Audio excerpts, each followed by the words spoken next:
Finally आपल्या टोमॅटोच्या झाडाला टोमॅटो लागलं. नमस्कार, मी रेश्मा पवार तुमच्या सर्वांचं माझ्या यूट्यूब चॅनलमध्ये आणि चॅनलच्या नवीन एका व्हिडिओमध्ये तुमचे मनापासून स्वागत करते.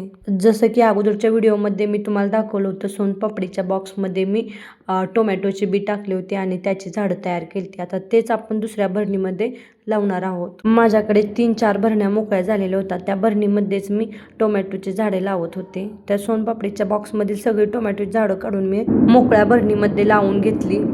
अशा प्रकारे लावलेली झाडं खरंच येतात का, किंवा सोनपापडीच्या बॉक्समध्ये कोथिंबीर लावलेली ती खरंच येते का? या व्हिडिओमध्ये या सगळ्यांचा 1 आठवड्यानंतर रिझल्ट दाखवलेला आहे, त्यामुळे व्हिडिओ शेवटपर्यंत बघा. इथे सर्व टोमॅटोची झाडे लावून घेतली आणि इथेही खाली माती पडलेली होती. इथे मी 2 सोनपापडीचे बॉक्स घेतलेले आहेत मोकळे झालेले, त्याला अगरबत्तीने असे होल पाडून घेतलेले आहेत. तर या बॉक्समध्ये आपण आता कोथिंबीर लावणार आहोत. त्यासाठी मी बाहेरून जाऊन पहिल्यांदा माती घेऊन आले. दोन्ही पण बॉक्समध्ये मी माती घेऊन आलेली आहे आणि पेपरावर दोन्ही पण बॉक्समधली थोडी थोडी माती मी बाहेर काढून ठेवलेली आहे.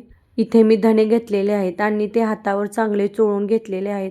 वरून आता छान सगळीकडे पसरून घ्यायचे आहे. तुम्ही इथे बघू शकता, मी अशा प्रकारे सगळीकडे दोन्ही पण बॉक्समध्ये टाकून घेतलेले आहेत चोळून, आणि वरून ही आपण काढून ठेवलेली माती ती पसरून घेतलेली आहे, जेणेकरून आपले धणे सर्व टाकून जातील. पाणी टाकल्यावर आपले ते बाहेर पडणार नाहीत. त्यावर आता वरून मी थोडेसे पाणी शिंपडले आहे. जास्त नाही आपल्याला पाणी शिंपडायचे, थोडे थोडे शिंपडले आहे. आणि हे बॉक्स ठेवताना एकदमच लक्ष गेलं की टोमॅटोकडे, की आपलं टोमॅटो लागलेलं आहे. बरीच झाडे मी टोमॅटोची लावली होती, पण रिचाने त्यातील निम्मी झाडे उपडून टाकली. तिला काही कळत पण नाही आणि काही बोलता पण येत नाही. नको म्हटलं की ती तर मुद्दामच जास्त करते. बारकी बाळा असले की असेच होते. आणि इथे पहा, कुंडीमध्ये टोमॅटोच्या झाडांना पण फुले लागलेली आहेत.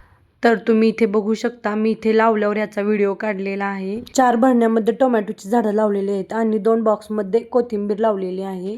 तर याचा आता 1 आठवड्यानंतरचा रिझल्ट बघूया. तर तुम्ही इथे बघू शकता, 1 आठवड्यानंतर आपली कोथिंबीर ही 2 पानांवर आलेली आहे. 2 बॉक्समध्ये आपण कोथिंबीर लावली होती. हे पहिल्या बॉक्समधील कोथिंबीर आहे आणि ही दुसऱ्या बॉक्समधील कोथिंबीर आहे. आणि ही टोमॅटोची झाडे आहेत, ही पण छान फुटलेली आहेत. कसा वाटला व्हिडिओ कमेंटमध्ये नक्की सांगा. व्हिडिओ आवडल्यास लाईक करा, शेअर करा आणि चॅनलला सबस्क्राईब करायला विसरू नका. Bye bye.